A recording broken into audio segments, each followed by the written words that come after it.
Hi, perhaps you recognize me. It's your favorite president. And I'm standing in front of the Oval Office at the White House, which is always an exciting place to be. I got back a day ago from Walter Reed Medical Center. I spent 4 days there and didn't have to. I could have stayed at the White House, but the doctor said, because you're president, let's do it. I said, fine. You tell me what to do, and I'm going to listen. These are great professionals. They've done a fantastic job. And by the way, not only at Walter Reed, all over the country, we have the greatest doctors in the world. We have the greatest nurses, the greatest first responders, law enforcement, by the way, incredible. Firefighters, everybody. They're just great. We have great people. This is a great country. But I spent 4 days there, and I went in, I wasn't feeling so hot. And within a very short period of time, they gave me Regeneron. It's called Regeneron. And other things too, but I think this was the key. But they gave me Regeneron, and it was like unbelievable.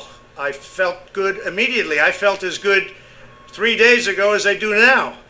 So I just want to say we have Regeneron. We have a very similar drug from Eli Lilly, and they're coming out, and we're trying to get them on an emergency basis. We've authorized it. I've authorized it. And if you're in the hospital and you're feeling really bad, I think we're going to work it so that you get them and you're going to get them free. And especially if you're a senior, we're going to get you in there quick. We have hundreds of thousands of doses that are just about ready. I have emergency use authorization all set, and we got to get it signed now. And you're going to get better. You're going to get better really fast. This is things that nobody even thought of a few months ago. The job that the scientists, the labs, everybody have done is incredible. Then in addition to that, you have various other drugs that help a lot, but I view these, I know they call them therapeutic, but to me it wasn't therapeutic, it just made me better, okay? I call that a cure. So I want to get these things done. So we have to get them done, we have to get them approved. I want to get them to the hospitals where people are feeling badly. That's much more important to me than the vaccine. But on the vaccines, we have many companies that are in final stages for the vaccines, Johnson & Johnson, Moderna, Pfizer, all great companies, but many of them.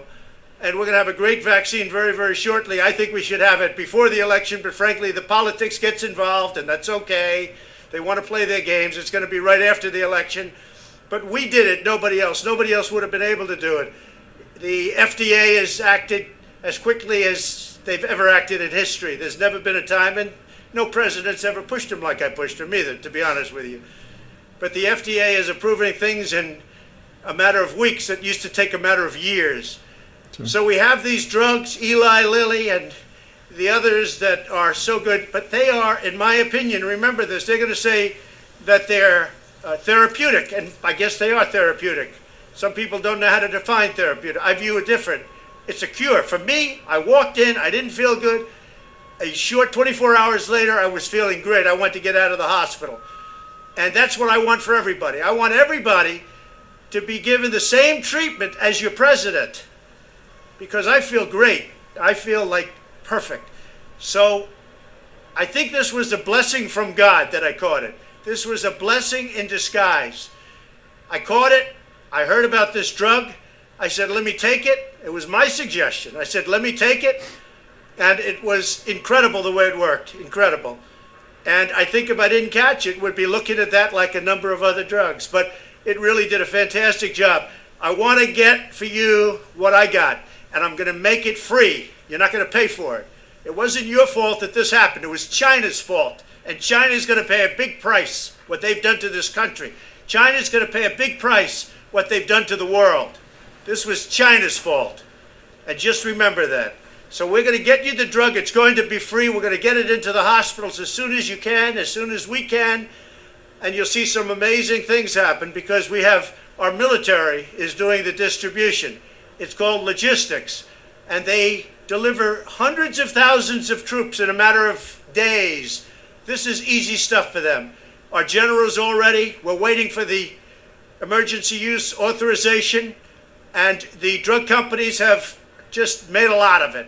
So hopefully this is going to be not just a therapeutic, it's going to be much more than a therapeutic. You're going to get better, you're going to get better fast, just like I did. So again, a blessing in disguise. Good luck. Good luck. He was targeted. His family was targeted. His administration was targeted. The people working on his re-election campaign were targeted. The deep state took their shot, and they missed. And what goes around comes around, mark my words. I truly believe that.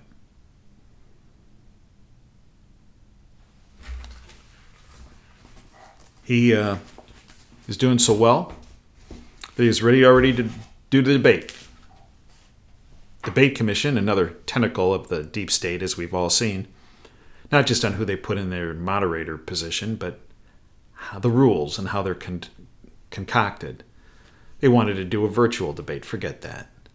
Joe Biden can sit there with two earpieces. God knows what he has and what he's looking at, whether it's a teleprompter, cue cards, or maybe even something more high-tech. No. Face-to-face. That's how this goes. President has been cleared by his doctors. Lab tests are great. But the Presidential Commission, Debate Commission, had to run cover for Biden, just like Chris Wallace did in the first debate. Just as Scully was going to run in the second debate. And I'm sure the third debate, same thing with their, quote, moderator. They took their shot. And they missed. They also took some shots, and have for 4 years, against another patriot, General Michael Flynn. And they've missed as well. Now, a lot of the miss is because the deep state did not take into account the dedication, sacrifice, perseverance, fortitude of General Flynn, his family, and his fantastic, outstanding patriot attorney, Sidney Powell. On September 29th, Judge Sullivan, who has become a choke point, a puppet of the deep state, his role is to prevent General Flynn from coming back on the political battlefield. Why? Because they saw what General Flynn did in 2016. They know he is not just a game changer, he is a game ender. And this persecution, not prosecution, understand my words, persecution of General Flynn for the past 4 years and his family has been about blocking him from, if you will, when he was National Security Advisor, would have entailed a dissection of the intelligence community in the Pentagon, and they didn't want that because the deep state has incredible roots into our military and in the deep state, and into the intelligence agencies. And he was going to cut all that out. So they had to cut him out. So they framed him. They falsified evidence. And they framed him. And they got some other deep state puppets through Mueller and Weissman and Strzok and Page and McCabe and Comey and Brennan and all of them, to undermine the rule of law so that General Flynn would be taken away from the battlefield. And they took their shot, multiple shots. And they missed because they were deflected by the fortitude of General Flynn, his character, and his family's character, and Sidney Powell, the patriot with the shield, fending off these shots. Sullivan has become the choke point. The Justice Department in May of this year, 2020, after AG Barr appointed Jeff Jensen, independent counsel, if you will, a prosecuting attorney, to look at the data and realize the evidence had been falsified, that exculpatory information and evidence, information that showed General Flynn's innocent, was withheld from General Flynn, from Sidney Powell, from his previous attorneys, from the court. It showed General Flynn was an innocent man. Exactly what I've been telling you for 4 years. Got a lot of grief for that. But I told you the truth from the very beginning. He was framed. He's an innocent man. And if it can happen to him, it can happen to you and me. See, he's not just fighting for his freedom. He's fighting for your freedom and for our country's future. So on September 29th, the Sullivan's been dragging his heels. Because all he has to do is, to prosecute somebody, the Justice Department, the executive branch of the government, has to file charges against an individual. They pulled the charges on General Flynn. They dropped them.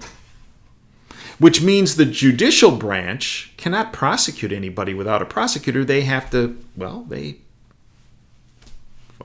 they approve the motion to dismiss.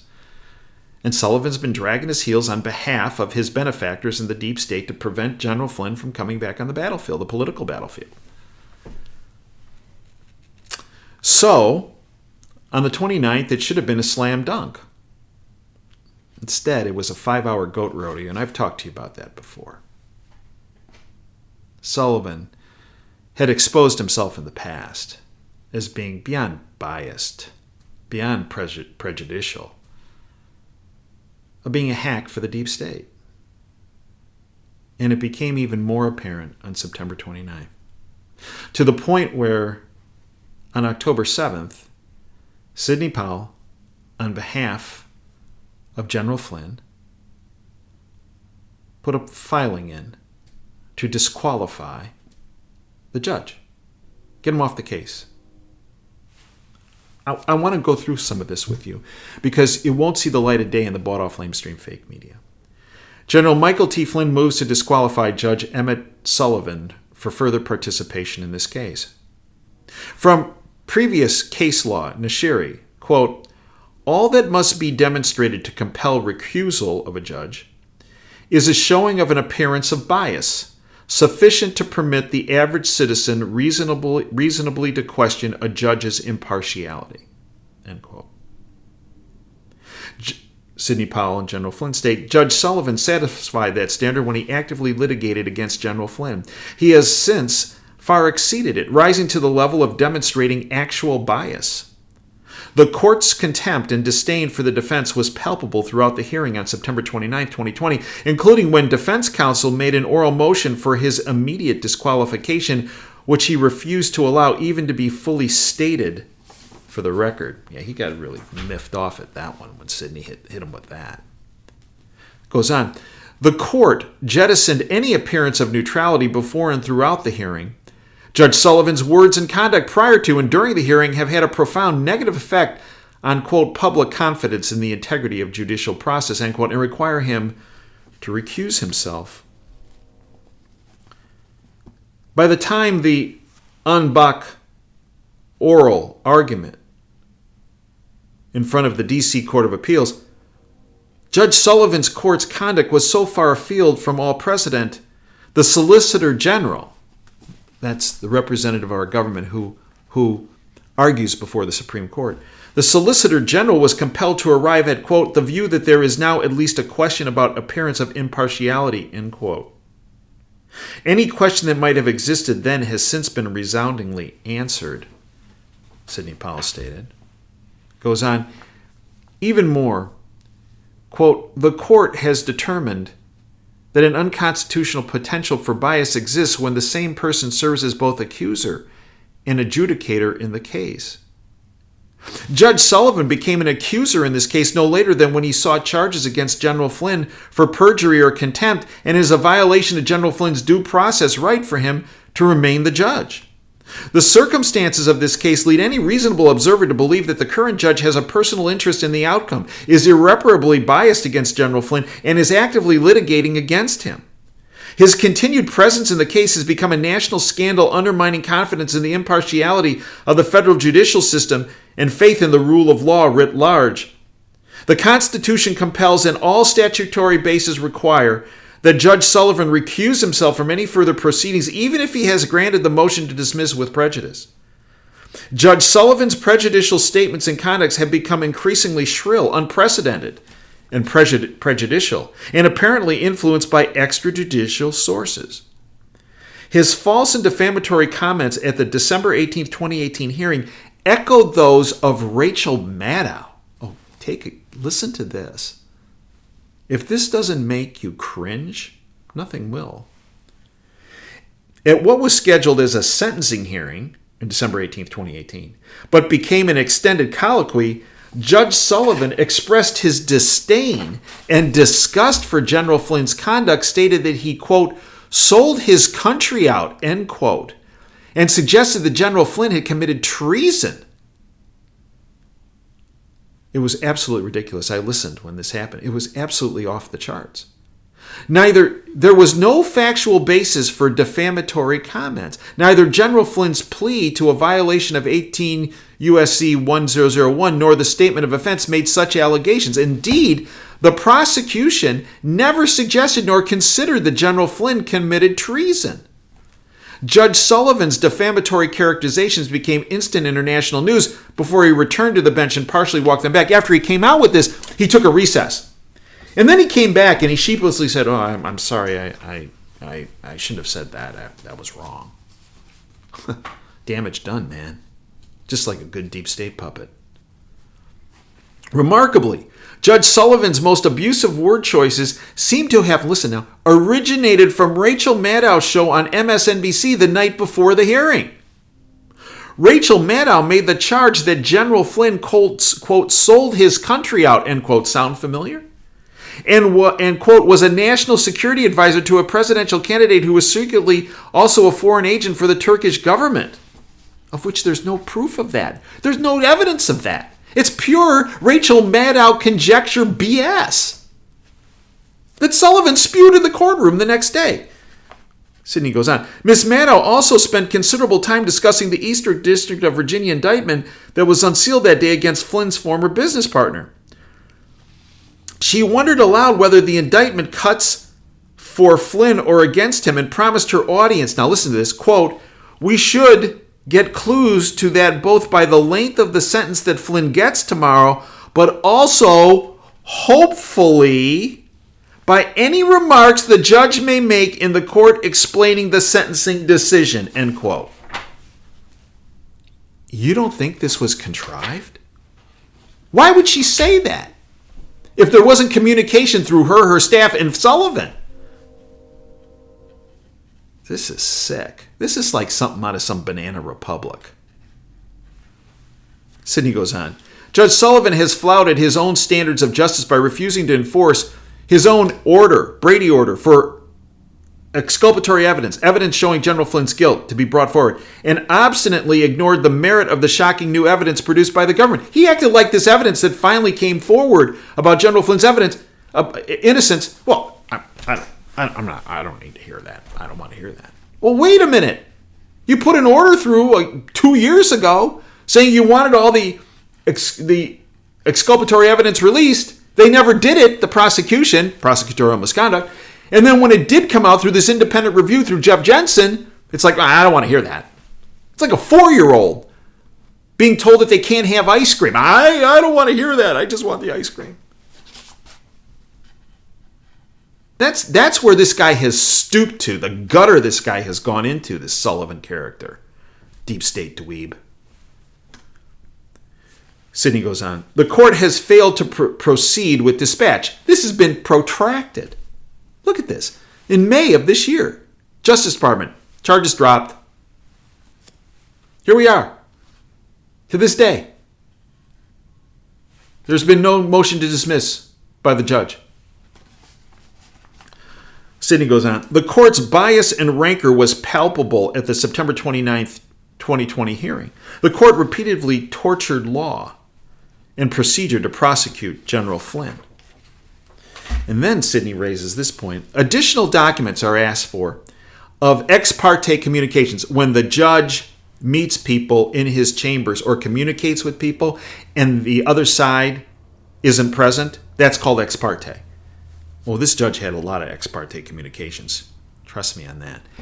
Additional document of ex parte communications must be produced to the defense, including all communications with visits with Eric Holder, the former Attorney General, who's friends with Sullivan, who also is a partner in the law firm who first defended General Flynn, essentially threw him under the bus, okay, inside job. And was probably, well, let's just say, Eric Holder could well have been influencing how General Flynn was thrown under the bus, both by the judge and by the people supposedly representing General Flynn at the time before Sidney Powell got involved. So she says, hand over all ex parte communications between Eric Holder about this case and General Flynn with the judge and the court. An identification of the number of visits Eric Holder has made to chambers of Judge Sullivan about this case or General Flynn, and to whom Emmett Sullivan referred to as Eric on the record in the hearing of September 29, 2020. In the hearing, he spoke, he slipped. He mentioned Eric. Ooh, Eric who? Eric Holder? Well, wait a minute, how did he get involved in this? Oh yeah, Sullivan made a huge mistake. He slipped. Big time. Sidney goes on, Judge Sullivan's disqualifying conduct escalated and compounded the appearance of bias from December 18, 2018 through the hearing on September 29, 2020. Then Sullivan asked one of his buddies, a retired judge who's a bought and paid for puppet, I'll be kind, puppet of the deep state, Gleason. Guy's off the rails, this Gleason guy. Gleason appointment, he asked him to enter a friend of the court information about why I should not dismiss this. What? Never been done in a criminal case like this. The Gleason appointment is further evidence of antagonism and bias requiring recusal. The court's improper reliance on ex parte, these extra meetings that the other side isn't privy to, and extrajudicial communications require its disqualification. And here is the conclusion. Judge Sullivan's increasingly hostile and unprecedented words and deeds in what has become his own prosecution, I would say persecution, of General Flynn mandate his disqualification from further participation in these proceedings and the referral of his conduct to the D.C. Circuit Judicial Council as written in Al-Nashiri, previous case law. Quote, it is axiomatic, of course, that due process demands an unbiased adjudicator, and the Supreme Court has therefore identified several circumstances to which the probability of actual bias on the part of the judge is too high to be constitutionally tolerable. All that must be demonstrated to compel recusal, then, is a showing of an appearance of bias sufficient to permit the average citizen reasonably to question a judge's impartiality, end quote. Sidney concludes with the following statement. The appearance of bias here is terrifying and mandates disqualification. Game, set, and match. The deep state plotted and took repetitive shots at President Trump, a duly elected president of the United States, to remove from office. And they missed. The deep state plotted and took multiple shots at Patriot General Flynn to not just remove him from the office of National Security Advisor, but to put him in prison, an innocent man. And if it happens to him, it happens to all of us.